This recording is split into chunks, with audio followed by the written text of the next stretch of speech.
नमस्कार मंडळी, श्री स्वामी समर्थ। उद्या 3 जानेवारी 2026 वार शनिवार आणि या दिवशी आलेली आहे पौष पौर्णिमा। आपल्या हिंदू धर्मात पौष पौर्णिमेला खूप महत्त्व आहे। या पौर्णिमेला शाकंभरी नवरात्रीची समाप्ती होत असून या पौर्णिमेला शाकंभरी पौर्णिमा असं देखील म्हटलं जातं।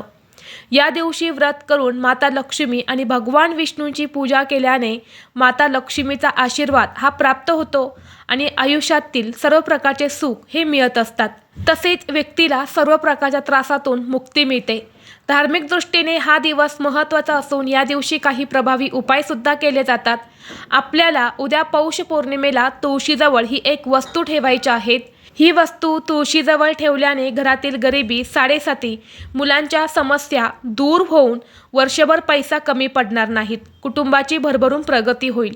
तर अशी कोणती वस्तू आहेत जी तुम्हाला तुळशीजवळ ठेवायची आहेत, हा उपाय कसा करायचा आहे याबद्दलची संपूर्ण माहिती एका व्हिडिओद्वारे मी तुमच्यासोबत शेअर केलेली आहे। तो व्हिडिओ पाहण्यासाठी या व्हिडिओच्या खाली जो छोटा त्रिकोण दिसत आहे त्या त्रिकोणावरती तुम्ही क्लिक करा, म्हणजे योग्य ती माहिती तुमच्यापर्यंत येईल। धन्यवाद। श्री स्वामी समर्थ।